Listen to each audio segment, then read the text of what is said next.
Gold, trusted gold buyers. మీరు తాకట్టు పెట్టిన బంగారాన్ని విడిపించి ఈ రోజు ఉన్న మార్కెట్ ధరకు కొనబడను.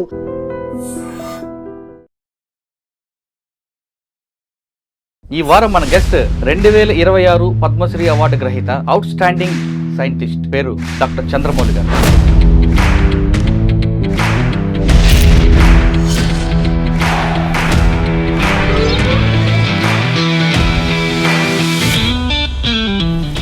ఆకాష్ నిర్మాణంలో ఆయన ఒక ప్రత్యేకమైన రోల్ ఉంది. అంతేకాకుండా ఆపరేషన్ సింధూర్లో ఆయన పాత్ర ఉంది. డాక్టర్ చంద్రమౌళి గారు కాకుండా ఆంధ్ర అబ్దుల్ కలాం అని కూడా అంటుంటారు. ఆకాష్ అనే ప్రాజెక్ట్ ని కాన్సెప్ట్ ఎందుకు వచ్చిందండి? అది వెపన్స్ కానీ వచ్చేటప్పుడు మనం వాటిని న్యూట్రలైజ్ చేయాలంటే we have to launch a missile and we have to destroy them. Sir, Akash యొక్క కెపాసిటీ ఏంటి? 35 సెకండ్స్లో it will go to 27 to 30 kilometres. Launch చేసే ముందు కానీ లేదా దాన్ని ట్రయల్ వేసేటప్పుడు ఆ సైంటిస్టులు వాళ్ళందరూ వెళ్ళి నమ్మిన దేవుడికి వెళ్ళి కొబ్బరికి కొట్టడం అనేది కొంతమంది విమర్శిస్తుంటారు. మనకి తెలవనిది ఏమన్నా ఉంటే somebody has to help us. Sir, Akash ప్రాజెక్ట్లో మీ రోల్ ఏంటి? నేను రైట్ ఫ్రమ్ ద బిగినింగ్ డిజైనర్గా ఉన్నానండి. అంటే project manager propulsion, project manager configuration control, integration and flight testing. Akash మొత్తం మేము design, development, testing, flight testing చేసి యూజర్ ట్రయల్ చేయడానికి మాకు 24 years. మీ సర్వీస్లో అబ్దుల్ కలాం గారితో మీ పరిచయం అది ఎలా కొనసాగింది? ఆయన ఇచ్చిన ఆపర్చునిటీ ఆ రోజు నాకు చాలా చాలా 5 ప్రాజెక్టులు ప్లస్ ఇన్ఫ్రాస్ట్రక్చర్ డెవలప్మెంట్, ఆయన మొత్తం దాదాపు 7 ప్రాజెక్టులు హ్యాండిల్ చేశారు ఒకటే time. Operation Sindoor, Akash role ఏంటండి? ఆకాష్ మేము ప్రొడక్షన్ చేసి ఇండియన్ ఎయిర్ ఫోర్స్, ఇండియన్ ఆర్మీలో 2012 నుంచి ఇండక్ట్ చేసామండి.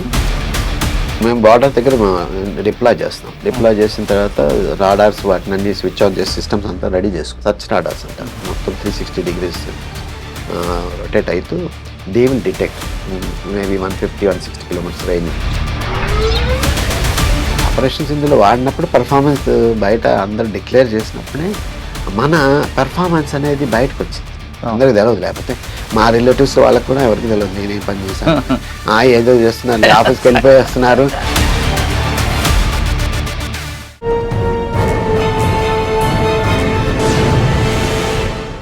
Welcome to I dream. ఈ వారం మన గెస్ట్ 2026 పద్మశ్రీ అవార్డు గ్రహీత, అవుట్ స్టాండింగ్ సైంటిస్ట్, పేరు డాక్టర్ చంద్రమౌళి గారు. చంద్రమౌళి గారు ఖమ్మం జిల్లా మధిరకు చెందిన చంద్రమౌళి గారు డిఆర్డీలో చాలా కాలంగా పనిచేశారు. ముఖ్యంగా చెప్పాలంటే ఆకాష్ నిర్మాణంలో ఆయనది ఒక ప్రత్యేకమైన రోల్ ఉంది. అంతేకాకుండా ఆపరేషన్ సింధూర్లో ఆయనది ఒక పాత్ర ఉంది. ఆయన చేసిన సర్వీస్ గుర్తించే కేంద్ర ప్రభుత్వం 2026లో పద్మశ్రీ అవార్డు ప్రకటించారు. ఆయన త్వరలోనే అవార్డు అందుకోబోతున్నారు. ఆయన్ని మీకు పరిచయం చేస్తున్నా, అసలు ఆపరేషన్ సింధూర్ ఏంటి, ఆకాష్ నిర్మాణాలు ఏంటి, అసలు డిఆర్డీ ఎంత వర్క్ చేస్తుంది అనే విషయాలని సార్ అంటే తెలుసుకుందాం. సార్, నమస్తే అండి. నమస్తే. మరొకసారి అడ్వాన్స్గా కంగ్రాచులేషన్స్ అండి. మీకు అవార్డు వచ్చిందంటే మా తెలుగు వాళ్ళందరికీ వచ్చినట్లుగానే ఫీల్ అవుతుంది. థ్యాంక్స్ అండి. మీకు ఇంకొక పేరు కూడా ఉందండి, డాక్టర్ చంద్రమౌళి గారు కాకుండా ఆంధ్ర అబ్దుల్ కలాం అని కూడా అంటుంటారు. అది నాకు తెలియదండి. ఎవరన్నా మీకు సంబంధించిన చాలా మంది ఆయన ఆంధ్ర అబ్దుల్ కలాం అండి, అలా నిరంతరం ఆయన సైంటిస్ట్, ఆయన నిరంతరం పరిశోధనల మీద గడుపుతుంటారు. ఆకాశే కాదు, ఆపరేషన్ సింధూరే కాదు, ఆయన చాలా వర్క్స్ ఉన్నాయంటుంటారు. ఇవన్నీ బహుశా అది 2 దశాబ్దాల పాటు మీరు ఉండబట్టే ప్రభుత్వం కూడా మీకు ఇచ్చింది. కానీ ఎప్పుడో రావాల్సిన అవార్డు అనుకుంటా, కొంచెం ఆలస్యంగానే వచ్చింది. ఆపరేషన్ పద్మశ్రీ అవార్డు అందుకోబోతున్నారు. దాంట్లో అందరికీ సంతోషంగా ఉంది.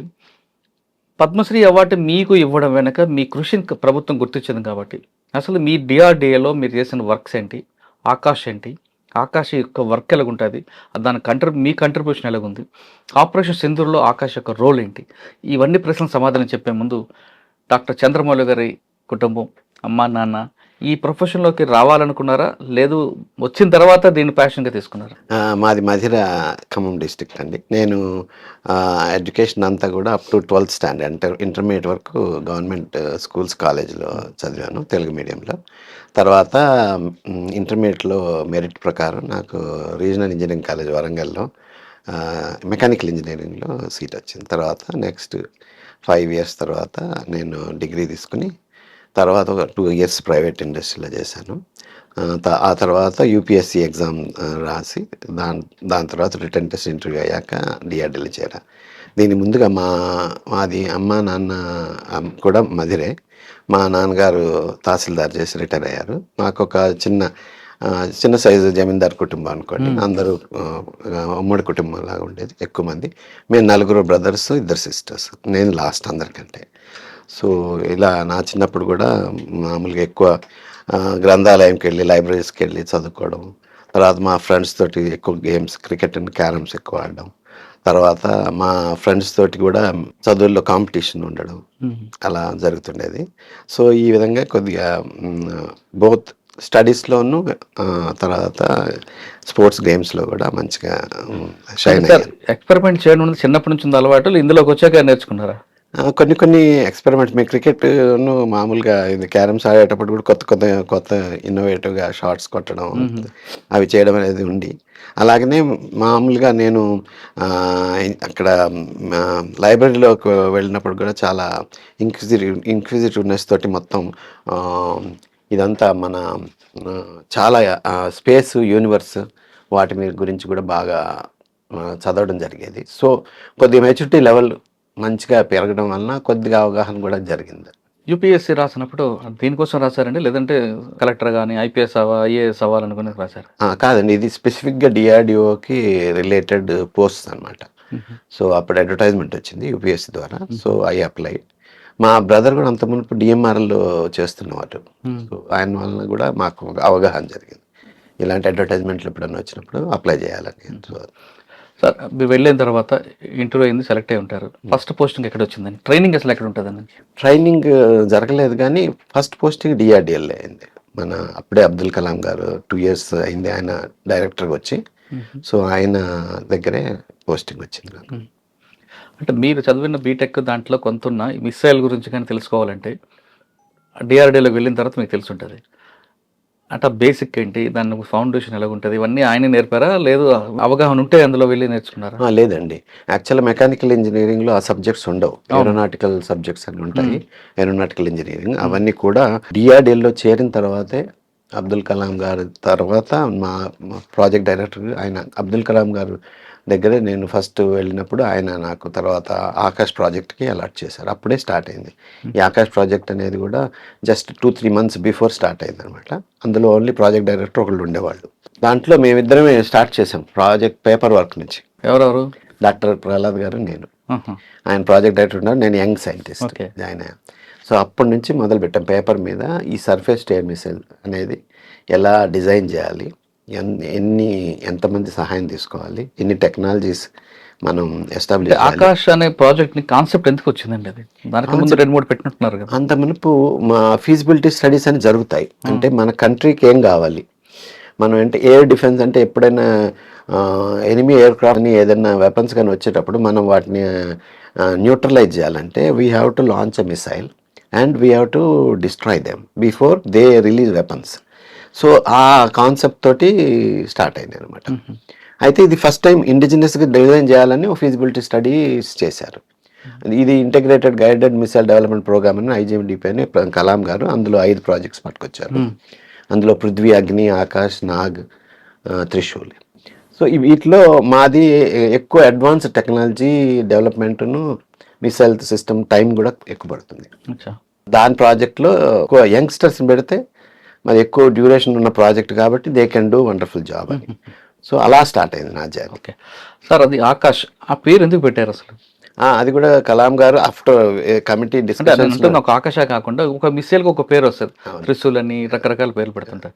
పేరు పెట్టాలనుకుంటే ఏ రీజన్తో దాన్ని క్రియేట్ చేయాలి? ఆ రీజన్ ఇదేనండి, ఇది మనం ఆకాశ్లో ఉన్న టార్గెట్స్ని మనం డిస్ట్రాయ్ చేయాలి కాబట్టి, అండ్ ఈ సర్ఫేస్ టు ఎయిర్ మిసైల్ కాబట్టి ఆకాశ్ అని పేరు పెట్టారు. అలాగనే త్రిశూల్ అనే దానికి అది కూడా ఒక సర్ఫేస్ టు ఎయిర్ మిసైలే, కాకపోతే అది 3 సర్వీసెస్కి కావాలి, Indian army, Indian air force, నేవీకి.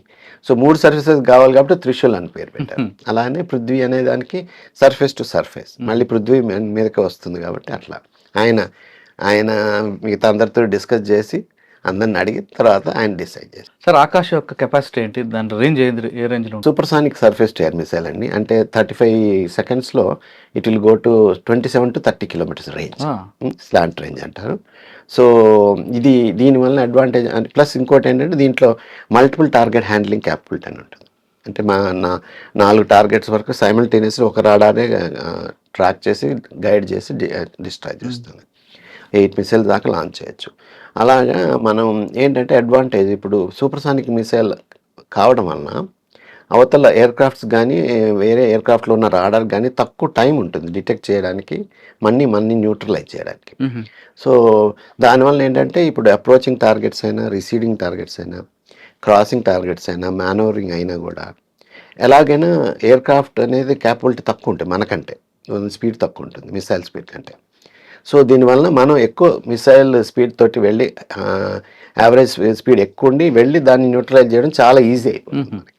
అలాగని మనం మంచి ఎఫెక్టివ్ వార్ హెడ్ ఉందనుకోండి, ఆ దగ్గరికి వెళ్ళాక బ్లాస్ట్ చేస్తే అన్ని చుట్టుపక్కల ఉన్నాయి 50 మీటర్స్ లీథల్ రేడియస్లో అవి డిస్ట్రాయ్ అవుతాయి. సార్, అడ్వాన్స్డ్ టెక్నాలజీతో మిసైల్ తయారు చేస్తున్న మీకు మిసైల్ ఒక రూపకల్పన అయిన తర్వాత ఫస్ట్ లాంచ్ చేసే ముందు కానీ లేదా దాన్ని ట్రయల్ వేసేటప్పుడు ఆ సైంటిస్టులు వాళ్ళందరూ వెళ్ళి అక్కడ నమ్మిన దేవుడికి వెళ్ళి కొబ్బరికాయ కొట్టడం అనేది కొంతమంది విమర్శిస్తుంటారు. ఇంత టెక్నాలజీని సైంటిస్టులు కూడా దేవుడిని నమ్ముతారని. అయితే అటువంటి వాళ్ళకి మీరు సమాధానం ఏంటి? అయితే ఏంటంటే అండి, మనకి కొన్ని అన్సర్టనిటీస్ ఉంటాయి. ఎంత చేసినా కూడా మనకి టెక్నాలజీలో కానీ వర్క్మెన్షిప్లో కానీ, అఫ్కోర్స్ వర్క్మెన్షిప్ అంటే మనం చూసి అంత కంట్రోల్ చేస్తాం చెక్ లిస్ట్ ద్వారా. బట్ టెక్నాలజీస్లో అన్సర్టనిటీస్ ఉంటుంది నేర్చుకునే. ఒక్కోసారి ఫస్ట్ టైం ఎక్స్పెరిమెంట్ చేసేటప్పుడు మాత్రం వాటికి అంత కొద్దిగా దాన్ని ఏమంటారు, ఒక విధమైన ఓకే మనకి తెలవనిది ఏమన్నా ఉంటే somebody has to help us, ఆ ఉద్దేశంతో, అంతే, వేరే ఏం లేదు. అలాంటిది దాంతో మెయిన్ అనమాట. అంటే మిసైల్ స్టార్టింగ్లో కొబ్బరికాయ కొడతారా?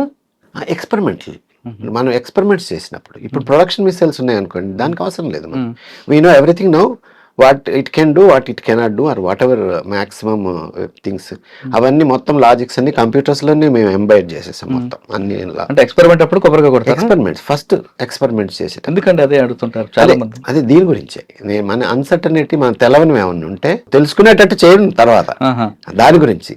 ఇప్పుడు మనకి తెలియని శక్తులు కాపాడుతారు. మరి శక్తులను కాదు, మనకి తెలవని వాటి గురించి మళ్ళీ మనకు తెలియజేసేటట్టు ఒక, ఎందుకంటే there are so many uncertainties. దాంట్లోంచి మనకి ఏది ఫెయిల్ అయినా కూడా దాని రికార్డింగ్ మా దగ్గరకు రావాలి. వచ్చినప్పుడు దాన్ని ఇంప్రూవ్ చేసుకుంటాం. సపోజ్ రికార్డ్ లేదనుకోండి, know what else we will do, will keep on doing that same experiment, same failure. అందు గురించి అనమాట. అంటే కొబ్బరికాయ కొడితే అవన్నీ మనకు వస్తాయా? దట్స్ ఏ గుడ్ ఓమెన్ అన్నట్లు. And helping. అంటే కొంతమంది విమర్శిస్తుంటారు ఎక్కువగా. విమర్శించండి, ఇది మనమే కాదు కదా, ఇది యూజర్స్ కూడా చేస్తుంటారు, అందరూ చేస్తారు. ఇస్రో వాళ్ళు కూడా చేస్తారు. ఇస్రో వాళ్ళు టెంపుల్కి వెళ్ళి మన model, they take the blessings of Almighty God. Whenever you do any new experiments, that uncertainty కానీ మన unknown things కానీ ప్లీజ్ ఇగ్నోర్ అని. ఓకే, అంతే, that is nothing. Sir, Akash ప్రాజెక్ట్లో మీ రోల్ ఏంటి? నేను రైట్ ఫ్రమ్ ద బిగినింగ్ డిజైనర్గా ఉన్నానండి. అంటే మా సిస్టమ్ డిజైనర్స్ వేరే ఉంటారు, కానీ వాళ్ళకి కూడా మధ్యలో మనం design చేస్తుండాలి.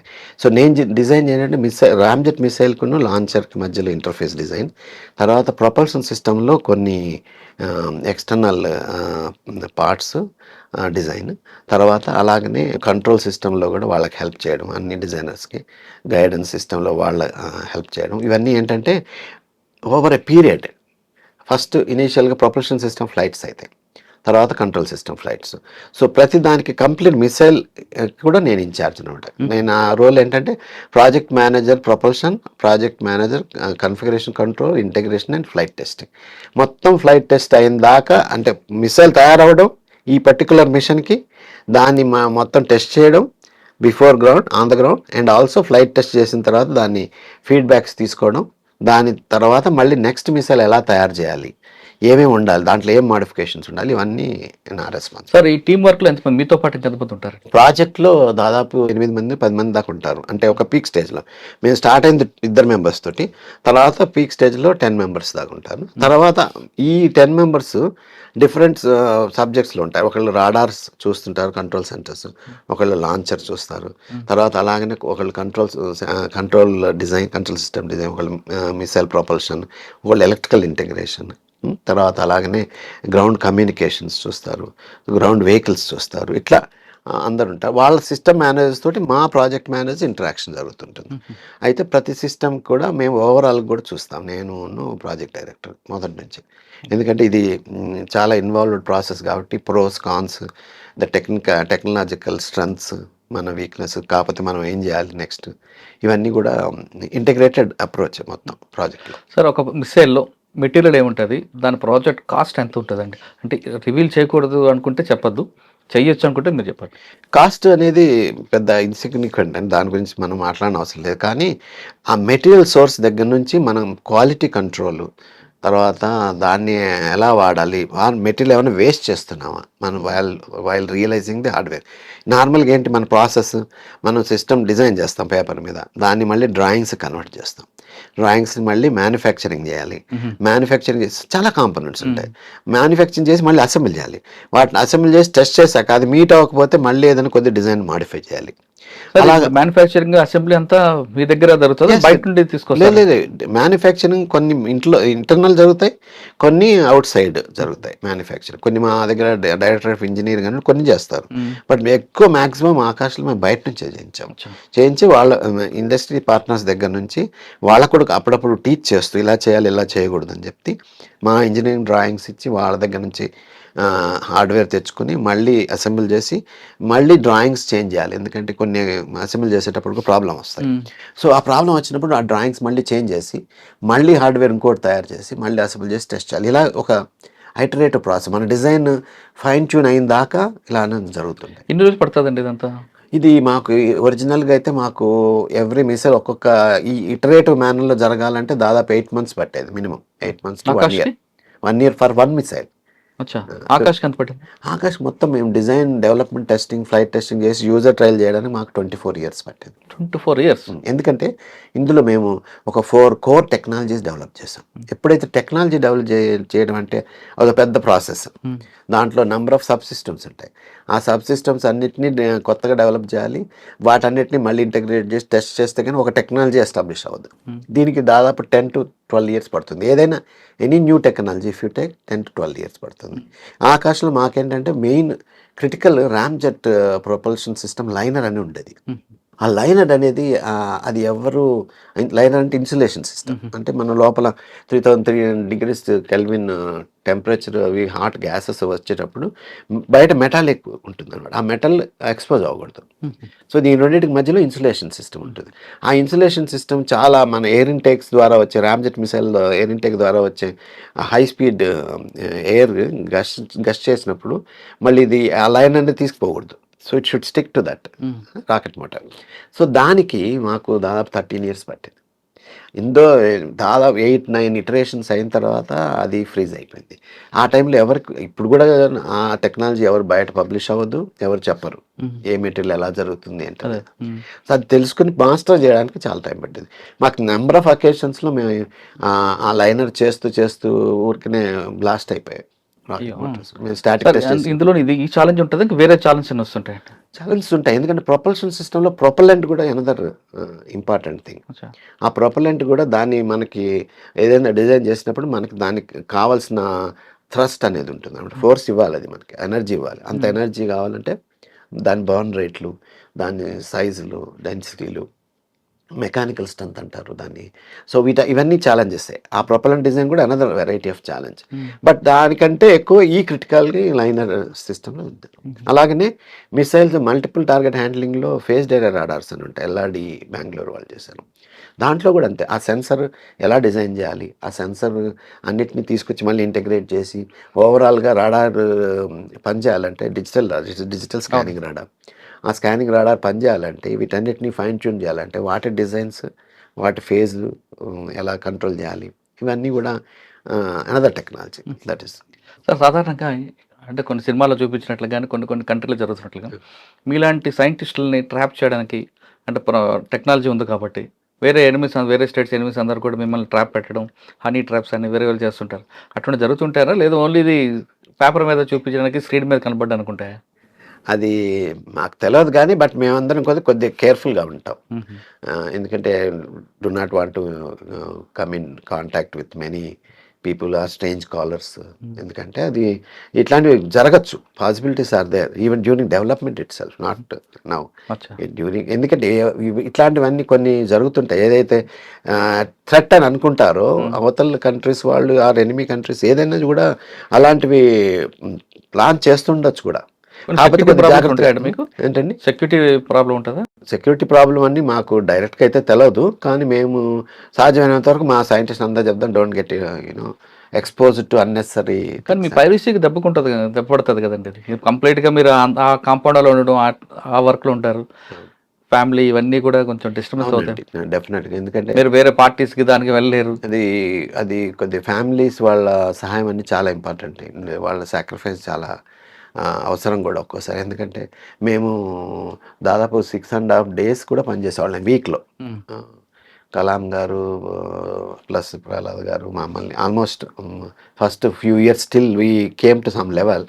We were working for couple of decades in 6.5 days almost. కానీ మరి ఇంట్లో పిల్లలు అంతే మరి అవును, మరి వాళ్ళు పాపం ఇదే కాకుండా చాలా రోజులు బయట ఫ్లైట్ టెస్టింగ్, ఫీల్డ్ టెస్టింగ్ అని వెళ్ళేవాళ్ళం. పాపం వాళ్ళ సహాయం లేనిదే మేము ఇంత స్టేజ్కి రాలేము నిజంగా. మీకు మేడం గారి సపోర్ట్ బాగుంది. Sita, my wife Sita Yellindala, she has done wonderful job according to me.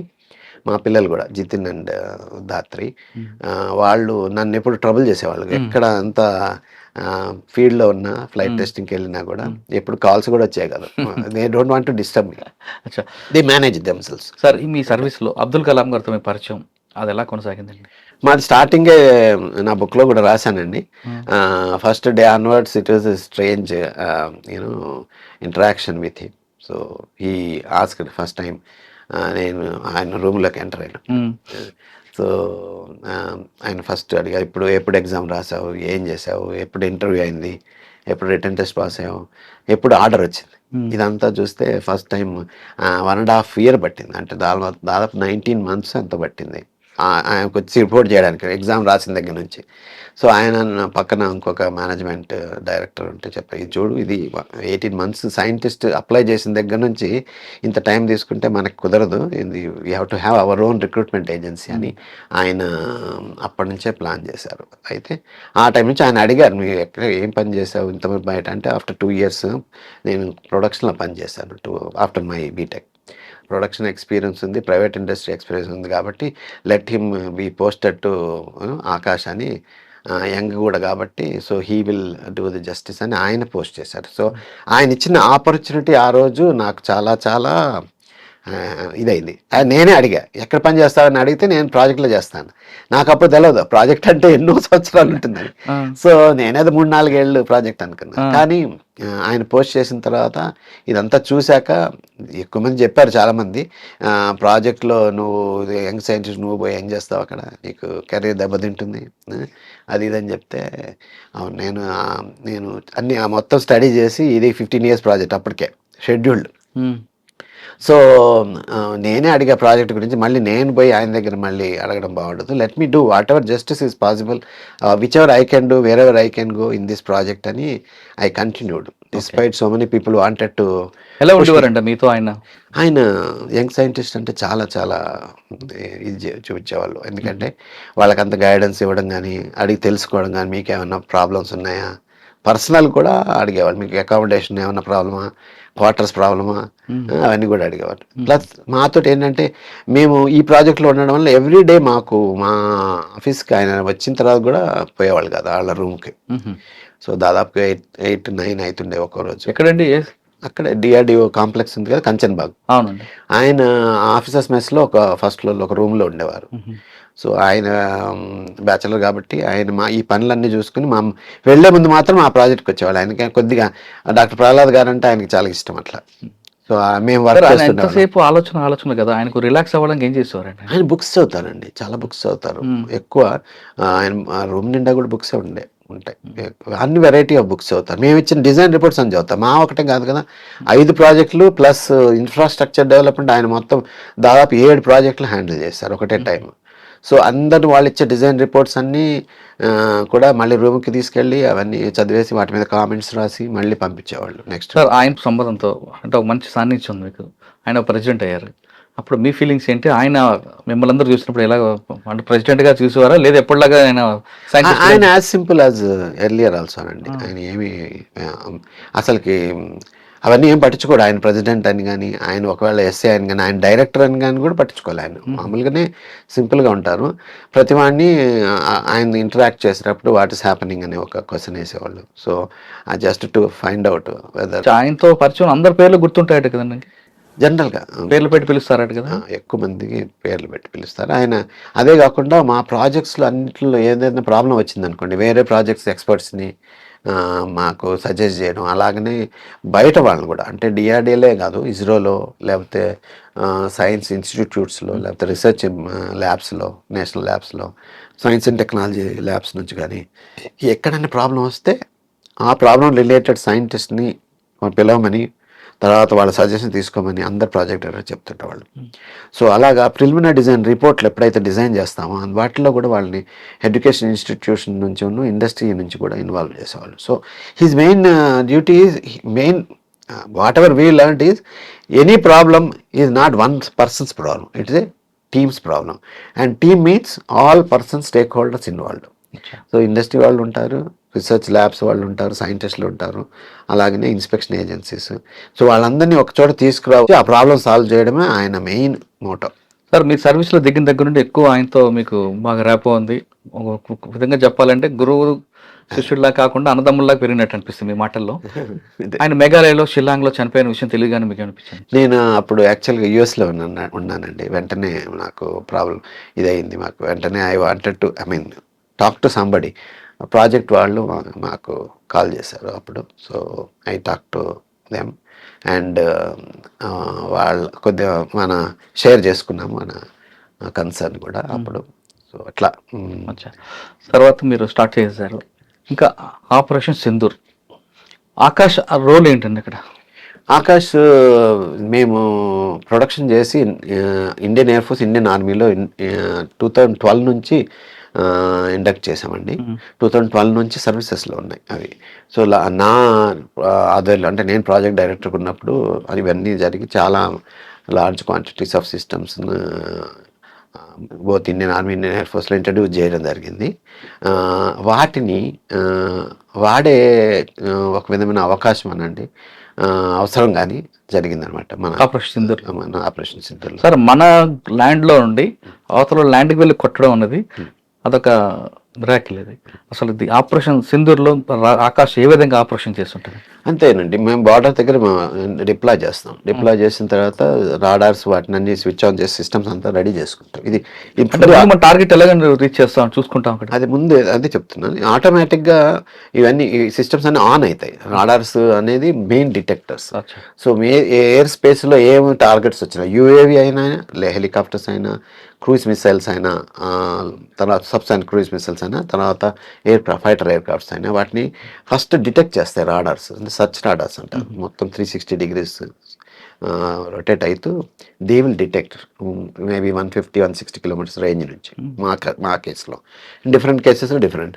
So అవి డిటెక్ట్ చేసి అలర్ట్ చేస్తాయి అనమాట. అదే మొత్తం ప్రాసెసింగ్ చేస్తుంటాయి, ఆ టార్గెట్ని ట్రాక్ చేస్తుంటాయి అనమాట. ఈ డైరెక్షన్ నుంచి ఈ స్పీడ్ తోటి, ఈ ఆల్టిట్యూడ్ తోటి so and so target is coming. So మనం బార్డర్ దగ్గర ఉంటాం కాబట్టి మనకు మన బార్డర్ ఇది అంతా తెలుసు కాబట్టి ఎటు నుంచి వస్తున్నాయని మన మ్యాప్లో ఉంటుంది. మాకు మొత్తం మానిటర్లోనే మన బార్డర్ ఏది అవతలేదు అన్నీ తెలిసిపోతాయి. మ్యాప్లోనే డైరెక్ట్ కనిపిస్తుంటాయి ఇది ఇక్కడ నుంచి వస్తున్నాయని.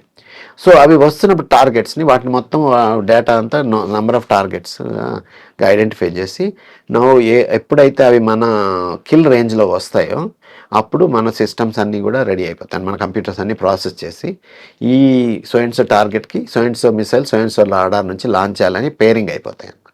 సో ఇలా పేరింగ్ అవ్వడం ఇదంతా కూడా కంప్యూటర్సే చేస్తాయి. Nothing, no need to have any manual calculation or anything. మనం అంతా ఓన్లీ పైన చూస్తుంటాం.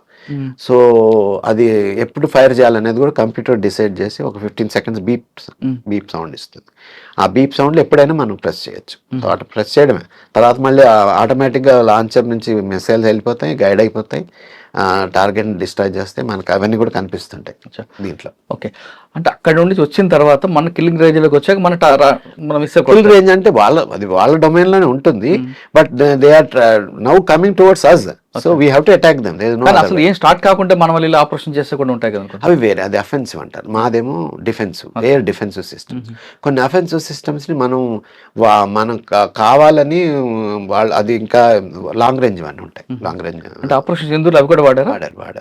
సో మాది కూడా వన్ ఆఫ్ ద సిస్టమ్. అంటే మన డిఫెన్స్ ఆకాశం డిఫెన్స్. అఫెన్స్ లో ఏమి ఉంటాయండి? అఫెన్స్ లో కూడా BrahMos kind of thing is an offensive supersonic missile. అంటే వాళ్ళు ఏం చేయగలం, మనం వెళ్ళి కొట్టొస్తాం. మనకి డేంజరస్ అనిపించి, ఇప్పుడు మనకి అది మనం ముందు వాడం, ఇనిషియల్గా వాడం. When the threat now becomes uncontrollable, then we have to no attack. So first మనం డిఫెన్స్లో ఉంటాం, ఎయిర్ డిఫెన్స్లోనే. తర్వాత ఏదైనా ప్రాబ్లం వచ్చినప్పుడే, when they are now trying to escalate the situation, then we have to attack their resources. So అలాంటి టైంలో బ్రహ్మోస్ వాడతాం. సార్, ఆకాశ్ లాంచ్ అప్పుడు మీ ఫీలింగ్స్ ఏంటి? ఎంతకో ఎన్నో సంవత్సరాలు కష్టపడ్డారు కదా. ఫస్ట్ నుంచి ఆ యాంగ్జైటీ ఉండేది. అఫ్కోర్స్ టీలో ఫస్ట్ మిసైల్ లాంచ్ ఉండేది. అప్పుడు నేను డిజైన్ చేసి సిస్టమ్స్ ప్రూవింగ్కి వాటికి చాలా యాంగ్జైటీ ఉండేది. అలాగే మొన్న ఆపరేషన్ సింధూర్లో మాకు అవకాశం వచ్చింది. వాళ్ళ పర్ఫార్మెన్స్ డెఫినెట్గా తెలుసు మాకు మంచి పని చేస్తుందని. వార్ సినారియో, ఆ థ్రెట్లు, అదొక్కటి ఇంక్విజిటివ్నెస్ ఉంటుంది, ఎలా పనిచేస్తాయి. బట్ మన టీవీలో స్క్రోలింగ్లో so and so aircraft is killed, తాకా so and so thing is killed అని అంటే మాకు చాలా చాలా మీ ఇంట్లో పెళ్లి చేసినట్లుగా ఫీల్ అయ్యారు. ఓ బాబా, నాకైతే కంటిన్యూస్గా 1 or 2 hours I think ice waiting. అది స్ట్రెస్ రిలీవింగ్ అండి. ఎందుకంటే సో మెనీ పీపుల్ వర్క్ మనం ఇంటిగ్రేట్ చేసి ఒక సిస్టమ్ని మనకి ఇండియాలో ఇవ్వడం అంటే, first time indigenous system world class system మనం ఇవ్వడం అంటే అది ఇప్పటివరకు ఎవరికి తెలియదుగా. ఆపరేషన్స్ ఇందులో వాడినప్పుడు పర్ఫార్మెన్స్ బయట అందరు డిక్లేర్ చేసినప్పుడే మన పర్ఫార్మెన్స్ అనేది బయటకు వచ్చింది. అందరికి తెలియదు, లేకపోతే మా రిలేటివ్స్ వాళ్ళకి కూడా ఎవరికి తెలియదు నేనేం పని చేశాను. ఏదో చేస్తున్నారు, ఆఫీస్కి వెళ్ళిపోయి వస్తున్నారు, ఏదో సైంటిస్ట్ అంటారు, ఆఫీస్కి వెళ్ళిపోయి వస్తున్నారు అనుకుంటారు, కానీ వాళ్ళకి ఎవరికి తెలియదు కదా. ఇప్పుడు వాళ్ళందరికీ కూడా తెలుస్తుంది. అట్లానే రిలేటివ్స్ అంటే మన క్లోజ్ రిలేటివ్స్ అయినా, డిస్టెంట్ రిలేటివ్స్ అయినా. సో అట్లా ఇవన్నీ అయిన తర్వాత మీ మేడమే ఉన్నారు, మీ పిల్లలు, మా మేడం వాళ్ళకి వాళ్ళు చాలా they are very much thankful to Narendra Modi garu, plus వాళ్ళ team of people who selected for me Padmashri. So they all felt very very happy. So we all thank under the chairman. ముందు కూడా మీకు చాలా అవార్డులు ఉన్నాయి కదండి? అవి ఉన్నాయి. ఏమండి ఒకసారి చెప్పండి. మోక్షగుండం విశ్వేశ్వరయ్య అవార్డు 2007 ఇంజనీరింగ్ దీంట్లో 2008లో పాత్ బ్రేకింగ్ రీసెర్చ్ అవార్డు వచ్చింది. 2013లో scientist of the year award. తర్వాత 2014-15లో కొన్ని అవార్డ్స్ వచ్చాయి. గ్లోబల్ R&D అవార్డు అని, తర్వాత NIT వరంగల్ అవార్డు అని, తర్వాత హైదరాబాద్ మేనేజ్మెంట్ అసోసియేషన్ వాళ్ళు 2016లో వచ్చారు. తర్వాత ఫిక్కీ అవార్డు ఒకటి వచ్చింది. సో ఇట్లా అన్నిటికన్నా అగ్ని అవార్డులో పక్కనైతే పద్మశ్రీ అవార్డు ఒకటి. అవార్డు అనౌన్స్ చేసిన వెంటనే మీరు ఫస్ట్ ఎవరికి చెప్పారు? మీకు తెలిసిన వెంటనే కొలీగ్ ఎవరు ఫోన్ చేసి చెప్పారు, స్క్రోలింగ్లో వస్తుంది మీకు అవార్డు వచ్చిందని, కంగ్రాచులేట్ చేశారు. సో నేను మా Mrs we hugged each other and we were really feelings distressed for couple of minutes, 5 minutes in fact. So it was a great moment for us. And more than that, we were very happy because ఇదంతా మనకి ఇంతమంది వర్క్ని government acknowledge చేసినట్టు. ఇది not ordinary thing. So operation సింధూర్లో Akash success అయితే ఇంకా DRDలో ఇంకా మంచి ప్రాజెక్ట్స్ ఏమి ఉన్నాయండి ఆకాష్ కాకుండా? ఆకాష్ సిరీస్ ఆఫ్ ప్రాజెక్ట్స్ ఉన్నాయండి. కొన్ని హయ్యర్ రేంజ్ ఉన్నాయి, కొన్ని ఏమో విత్ అడిషనల్ ఫీచర్స్. సో అట్లా కొన్ని నడుస్తున్నాయి ప్రాజెక్టులు. ఆల్రెడీ కొన్ని నేను ఇనిషియేట్ చేసినాయి, ఇప్పుడు డెవలప్మెంట్ ప్రొడక్షన్ స్టేజ్కి వచ్చాయి. కానీ DRDL అంటే కేవలం మిస్సైల్ కాకుండా ఇంకా వేరే ప్రాజెక్ట్ కూడా టేకప్ చేస్తుంది కదండి? అవి DRDL అంటే మాది మిసైల్ డెవలప్మెంట్ ల్యాబొరేటరీ అండి. అలానే DRDL, RCI, ASL అని 3 కలిపి కొన్ని ఏమో స్ట్రాటజిక్ మిసైల్స్ తయారు చేస్తాయి, కొన్ని సర్వీసెస్కి వేరే హెల్ప్ కూడా చేస్తాయి. అంటే సెన్సర్స్ అని, కంప్యూటర్స్ అని కొన్ని మిసైల్స్ కూడా. బ్రహ్మోస్ ఇది అఫెన్సివ్ మిసైల్ కదా. అలాంటివి స్ట్రాటజిక్ మిసైల్స్ అంటే అవి అఫెన్సివే, అవి డిఫెన్స్ కాదు అన్ని. సార్, మీరు ఇంజనీరింగ్ చదివారు, ఇందులోకి వచ్చారు, మంచి రేంజ్లోకి వెళ్ళిపోయారు, తెలుగు వాళ్ళందరూ కూడా ఆనందపడుతున్నారు. DRDలో అంటే నెక్స్ట్ జనరేషన్ మిమ్మల్ని చూసిన తర్వాత కానీ, ఇలా దేశానికి సేవ చేయాలనుకున్న వాళ్ళు కానీ DRDలో రావాలంటే ఏం చేయాలండి? అంటే ఎలా రాపడు ఇంజనీరింగ్ అయిపోయాక గేట్ ఎగ్జామ్ రాసి పాస్ అయిన తర్వాత వాళ్ళు ఎవ్రీ ఇయర్ డిఆర్డిఓ వాళ్ళు కొన్ని అడ్వర్టైజ్ చేస్తారు ఎంట్రన్స్కి. ఎంట్రన్స్ అంటే ఎంట్రీ లెవెల్ రాదా, ఇదివరకు ఎంట్రన్స్ ఉండేది, ఇప్పుడు ఎంట్రీ లెవెల్ ఉంటుంది. సో వాటికి అప్లై చేస్తే అంటే డిఆర్డిఓ అడ్వర్టైజ్మెంట్కి అప్లై చేస్తే వాళ్ళు షార్ట్ లిస్ట్ చేసేసి తర్వాత కొంతమంది ఒక రేషియో ప్రకారం ఇంటర్వ్యూకి పిలుస్తారు. ఆ ఇంటర్వ్యూలో సక్సెస్ఫుల్ అయిపోతే they select people. So like that almost all engineering ఫీల్డ్స్లో అవకాశం ఉంది. అంటే ఎలక్ట్రికల్, మెకానికల్, ఏరోనాటికల్, తర్వాత chemical, then metallurgy, computer science, అందరికీ అవకాశాలు ఉంటాయి. సార్ ఇందులోకి వచ్చాక అంటే గ్రోత్ ఉంటుంది అంటారు ఫైనాన్షియల్గా కూడా? యాక్చువల్గా సైంటిస్ట్ బి అనేది స్టార్టింగ్ ఎంట్రీ పాయింట్. అక్కడే మంచిగానే ఉంటాయి శాలరీస్. అక్కడే they have seen that it is attractive when compared to others. And it is every 3 to 5 years లో ప్రమోషన్స్ కూడా వస్తుంటాయి వాళ్ళకి. మంచి మంచి స్కేల్స్ ఉన్నాయి. They go very high up scales లో కూడా. They are very comfortable inside. అంటే ఇందులో వచ్చిన తర్వాత సర్వీస్ కాకుండా ఫైనాన్షియల్ గ్రోత్ కూడా ఉంటుంది. ఫైనాన్షియల్ గ్రోత్ ఇది they are taking care the benefits. మంచిగా సెంట్రల్ గవర్నమెంట్ బెనిఫిట్స్ అన్నీ వస్తాయి. అండ్ క్వార్టర్స్ ఉంటాయి, అకామిడేషన్ ఉంటుంది. వాళ్ళకేమి యాక్చువల్ ప్రాబ్లం ఏమి ఉండదు. ఇట్ ఈస్ ఓన్లీ యువర్ ఎంతవరకు మీరు రీసెర్చ్ చేసి ఎంత బాగా చేయగలరు అనేది అంతే. సో అది కానీ ప్రాబ్లం అంతా బయట ప్రమోషన్ సంబంధాలు ఉండవు అంటే కొంతకాలం తక్కువ. అంటే ఉండవని ఎగ్జాక్ట్ చెప్పలేము, అందరూ అలా బిజీగా ఉండరు కదా. ఇప్పుడు మాలాగా అంటే ప్రాజెక్ట్లో చేసేవాళ్ళు చాలా ఎక్కువ వర్క్ ఉంటుందండి when compare to technology divisions. So మాకు డే టైం మేము వాళ్ళతోటి టెక్నాలజీ వాళ్ళతో ఇంటరాక్ట్ అయ్యాలి, దాన్ని మేమంతా సమ్అప్ చేసుకోవాలి ఈవినింగ్లో. So it is something like working more hours in project people work more hours definitely. కానీ కొంతమందికి ఒత్తిడి పెరిగిపోయి సూసైడ్ వరకు వెళ్తుంటారని కొన్ని కేసులు కనిపిస్తుంది. అంత ఇది లేదండి. అది పర్సనల్గా ఏమైనా ప్రాబ్లం ఉంటాయి వాళ్ళకి, కానీ I don't think any issues like that. Sir ఫైనల్గా చెప్పండి, దేశానికి సేవ చేయాలంటే రమ్మంటారా, డబ్బులు సంపాదించుకోవాలి హ్యాపీగా ఉండాలనుకుంటే? మీకు ఒక చిన్న ఎగ్జాంపుల్ చెప్పాలి. నేను 84లో అంటే 83లో జాయిన్ అయ్యాను. 84లో నేను ఒక ఆర్మీ యూనిట్కి వెళ్ళాను. ఆర్మీ యూనిట్కి వెళ్ళినప్పుడు వాళ్ళు ఏదో ఇంపోర్టెడ్ సిస్టమ్ తోటి వర్క్ చేస్తున్నాము, already it's being used. So నాకు ఆ జవాన్ తోటి ఇంటరాక్ట్ అయినప్పుడు అతను చెప్పాడు, సార్ ఇది చూడండి, ఈ సిస్టము దీంట్లో ఇది పని చేయట్లేదు, ఆ సిస్టంలో అది పని చేయట్లేదు, మీరు ఏమైనా హెల్ప్ చేస్తారా అని. మన సిస్టమ్స్ కావు కదా, అది ఎవరో డిజైన్ చేసినవి, ఏమీ హెల్ప్ చేయలేము. సో వీళ్ళకి ఐటమ్స్ ఉంటాయి, అప్పుడు పని చేయలేకపోతే వాళ్ళకి అవైలబిలిటీ లేదనుకోండి, చాలా ప్రాబ్లం అవుతుంది. So that was the main motto with which I said something we have to give to the country. So youngster కాబట్టి మాకు ఆ అవకాశం కూడా వచ్చింది మధ్యలో. లెటర్సే మనమే ఓల్డ్ ఏజ్ 15-20 years తర్వాత మనం వెళ్ళామనుకోండి యూనిట్కి, అప్పుడు మనకు అంత ఇది అవకాశం రాదు, మనకు అంత జీల్ ఉండదు. ఇప్పుడు ఏంటంటే ఆ టైంలో నాకు ఆ జీల్ రావడం వలన something deep inside something we have to give it to the services. అది మన సిస్టమ్ని ఇస్తే మనం ఎప్పుడు కావాలన్నా మనం వెళ్ళి అడ్రస్ చేయొచ్చు. వాళ్ళు పిలవడానికి కూడా ఎవరు ఉండరు. ఇంపోర్టెడ్ సిస్టమ్స్లో ఏంటంటే వాళ్ళు ఏదో ఇండెంట్ పెట్టాలి, అది రాదు, దానికి వై అనే క్వశ్చన్ చాలామంది వేస్తారు. ఫైనాన్స్ వాళ్ళు మొన్ననే కదా సిస్టమ్ తెచ్చుకున్నారని అంటారు. అన్ని చిన్న చిన్న ప్రాబ్లమ్స్ అన్నీ ఉంటాయి. అండ్ మళ్ళీ ఐటమ్ రావడానికి చాలా టైం పడుతుంది. It's like a spare part, you won't get it. So అదే మన సిస్టమ్ అనుకోండి, మన దగ్గర పనిచేసే మనకి ఏ ప్రాబ్లం వచ్చినా కూడా టుడే ఆల్సో వాళ్ళు మమ్మల్ని పిలుస్తారు. వాళ్ళు సర్వీసెస్ నుంచి okay so and so system మీకు కొద్దిగా పెక్యులర్గా ఉంది, ఫ్లా ఇదేదో మీరు వచ్చి చూడాలంటే మేము చూసేసి మా రిప్రజెంటేటివ్ కొంతమంది పంపించి వాళ్ళు చెప్పిన దాని ప్రకారం మళ్ళీ అడ్రస్ చేస్తాం. సో వాళ్ళకి అవైలబిలిటీ అనేది మ్యాక్సిమం. అవర్ ఓన్ సిస్టమ్స్ మనం ఒక 100 ఇచ్చామనుకోండి, 95% ఎప్పుడు వాళ్ళకి చేతుల్లో పనిచేసేటట్టు ఉంచాలి. ఒక 5% మేము అడ్రస్ చేస్తుంటాం ఆ పైన. అలా అంత అవైలబిలిటీని ఎవరు ఇవ్వలేరు. సో ఈ సిస్టమ్ మేము ఇవ్వడం వల్ల కంట్రీకి బోల్డ్ అన్ని thousands of crores foreign exchange save అయింది. More than 40,000 crores foreign exchange save అయింది. సార్ అవార్డు తీసుకుంటున్నారు, మీ గోల్ ఏంటండి? నెక్స్ట్ మేము కంటిన్యూస్ పనిచేస్తూనే ఉన్నామండి. ఇంకా అదే ఏరియాలో నాకు బోత్ ప్రైవేట్లోను ప్లస్ గవర్నమెంట్లో వీళ్ళు పిలుస్తూనే ఉంటారు. సో అది కాకుండా ఇంకా మీకు చంద్రమౌళి గారి గోల్, మిగిలిపోయిన గోల్ ఏంటి? మిగిలిపోయిన goal as long as there we will keep serving the country, that's the best. దేశానికి సేవ చేయాలనుకుంటే కేవలం ఆర్మీలో చేరడం కాదు, మిలిటరీలో చేరడం కాదు, డిఆర్డీలోకి రండి, సైంటిస్ట్గా ఎదగండి, దేశానికి రకరకాల సేవ చేయొచ్చు అంటున్నారు డాక్టర్ చంద్రమౌళి గారు. ఒక మిసైల్ కానీ, ఒక మంచి ఎఫెన్స్ సంబంధించిన కానీ, డిఫెన్స్ సంబంధించిన చేయాలనుకుంటే మీ దగ్గర ఉన్న తెలివితేటలు చూపిస్తే డిఆర్డీఎల్ మీకు బాగా సపోర్ట్ చేస్తుంది. సపోర్ట్ చేయడం అంటే మీకు ఫైనాన్షియల్గా కాకుండా దేశానికి సర్వీస్ చేస్తామని ఒక గర్వం కూడా మీకు ఇస్తుందంటూ చంద్రమౌళి గారు అని తెలుస్తుంది.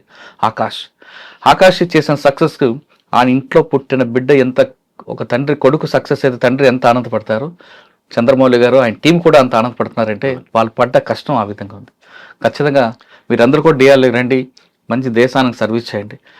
పద్మశ్రీ అవార్డు గ్రహీత డాక్టర్ చంద్రమౌళి గారితో ఎక్స్క్లూజివ్ ఇంటర్వ్యూ. వచ్చే వారం మరో గెస్ట్తో మళ్ళీ కలుద్దాం. అంతవరకు నమస్తే. Thank you very much. All the best. నమస్తే. మంచి సర్వీస్ చేయాలి, మీ పేరు ఇంకా పైకి రావాలి. ఇప్పటికే వచ్చేది ఇంకా రావాలి. నా బుక్ కూడా చూశారు కదా? చూసాను. ఓకే, అది Thank so you. that is acknowledging the services of so many thousands of people, both technicians, engineers, and all the management gurus, so who has really helped us in executing this project. Thank you. Jai Hind sir. Jai Hind. iDreams, this police diaries is something very, very valuable towards that. I must really appreciate Murali, your insights. iDreams founder and CEO చిన్న వాసుదేవ్ రెడ్డి గారితో Muralidhar crime stories చాలా famous అయిపోయినాయి. Gautam Savan garu and Satyanar sir. Good. Well done. I congratulate him for doing so well, and I congratulate him his boss also. So well.